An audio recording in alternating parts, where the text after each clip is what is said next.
Hello and welcome to Euro Football Daily, where today we're looking at 10 amazing teams which fell off from that peak. 10. Hamburg. Hamburg have faced a relegation playoff twice in the last 3 seasons, but the North German outfit once reigned supreme in Europe. The 5th most successful side in Germany, Hamburg have won the league 6 times, with their last triumph coming in 1983. Powered by Kevin Keegan, Hamburg won 3 titles in 4 seasons between 1979 and 1983, with the Englishman picking up the Ballon d'Or twice in a row. They capped the run with the greatest achievement in the club's history, as they won the 1983 European Cup with a 1-0 final victory over Juventus. But the next year they lost the title to Stuttgart on goal difference, and gradually the golden generation fell apart. Talismanic midfielder Felix Magath retired, and coach Ernst Happel returned to his native Austria. Hamburg's time was over. 9. Deportivo La Coruna. Relegated twice since 2011, Deportivo La Coruna have become Spanish football's yo-yo club, alternating between pummeling the Segunda Liga and faltering in the top flight. But rewind a decade and a half, and Depor were an impressive unit under the stable 7-year-long leadership of Javier Irureta. Between 1993 and 2004, Deportivo finished in the top 3 on 9 out of 12 occasions, and in 2000 they won their first Spanish title. In doing so, they pipped both of that year's Champions League finalists, Valencia and Real Madrid, and finished 5 points clear of a Barcelona side boasting Figo, Rivaldo and Pep Guardiola. A lethal partnership of Diego Tristan and Roy Mackay bagged more than 200 goals for the Galicians, and they even reached the Champions League semi in 2004, losing to eventual victors Porto. 8. Steaua Bucharest.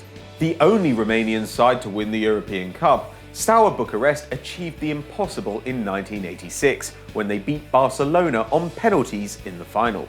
There was an element of luck in the victory. Barca had knocked out Porto and Juventus to reach the showpiece matchup, while Steaua had faced teams from Denmark, Hungary and Finland. Success continued at home, but that was the end of Steaua as a continental power. They've never advanced to the knockout rounds of the Champions League since, and recent products can't match up to the greats, like Dan Petrescu and Georgi Hagi. They'll have to console themselves with their record 26 Romanian titles. 7. Nottingham Forest. The story of Nottingham Forest is the story of Brian Clough. The legendary manager took over Forest when they were in the 2nd division, and within 2 years had guided them to the top tier. They won the title in their first campaign, finishing 7 points clear of Liverpool. That was just the start though. A year after that, Nottingham Forest won the European Cup, and they won it again the following season, beating that Hamburg side of Keegan and Magath.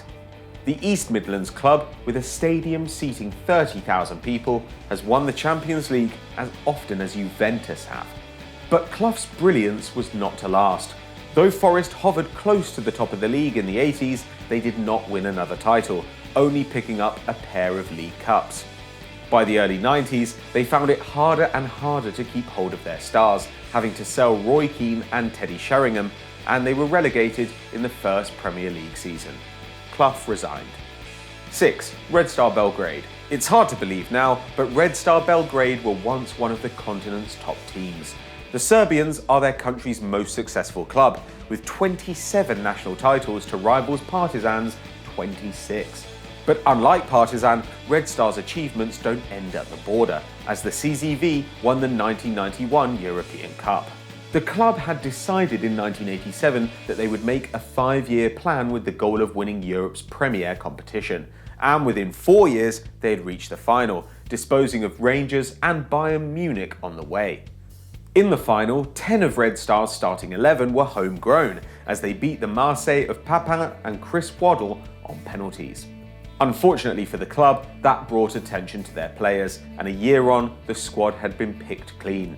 They exited the European Cup at the group stage in 1992, and they haven't got past the 3rd qualifying round since then. 5. Borussia Monchengladbach.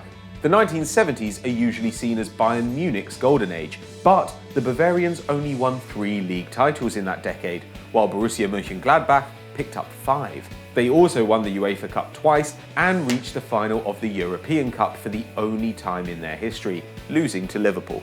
Coached by Hennes Weisweiler and Udo Lattek, Die Fohlen built an aggressive attacking team, powered by Jupp Heynckes, who scored 292 goals in 400 games for the side, and their Danish forward Allan Simonsen, who won the 1977 Ballon d'Or, beating out Kevin Keegan and Michel Platini.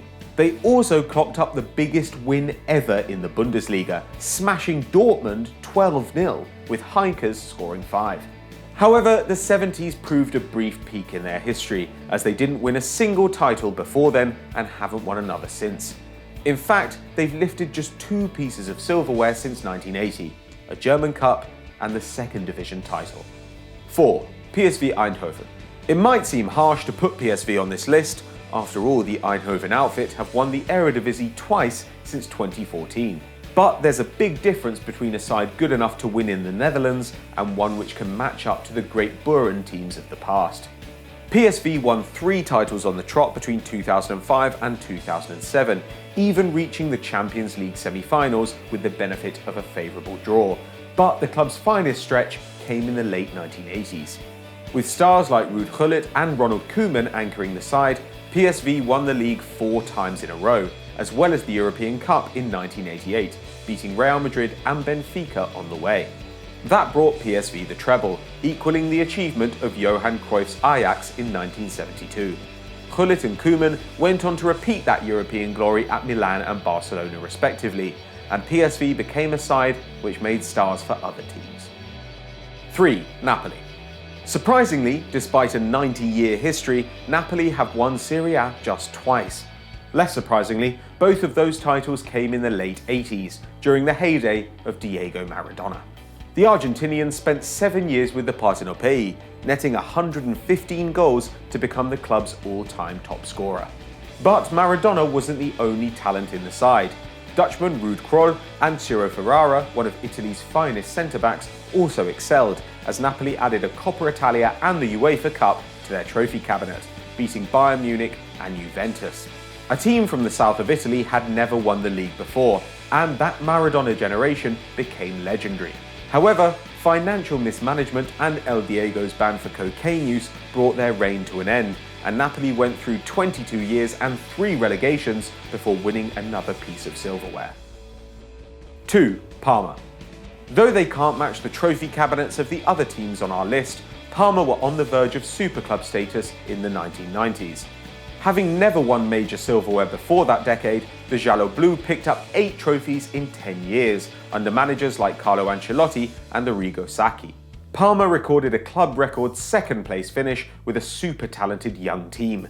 Buffon, Crespo, Veron, Cannavaro and Thuram all featured, with those 5 players going on to win 22 league titles and 3 World Cups between them. However, the downfall of club owners Parmalat saw the side declared insolvent, and all their stars jumped ship. Claudio Ranieri, among others, tried to guide the club back to glory, but relegation beckoned, and in 2014 they went bankrupt again, having to rename themselves Parma Calcio 1913. They were sent down to Serie D, where they broke records by selling 9,000 season tickets, more than double the division's record. 1. Hungary. We end with an international team which could have ranked alongside Brazil in 1970 and France in 1998.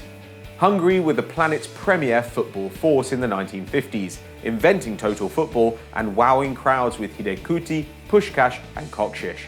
Those 3 scored 198 goals in 222 international appearances, handing England their first defeat on home soil in 1953 with a 6-3 drubbing, and putting 7 past them the following year.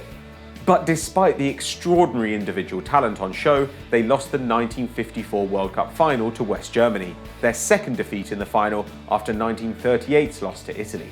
A generation that brilliant couldn't last, especially in a country of just 10 million people, a 1/6 of the size of Italy and a 20th of the size of Brazil.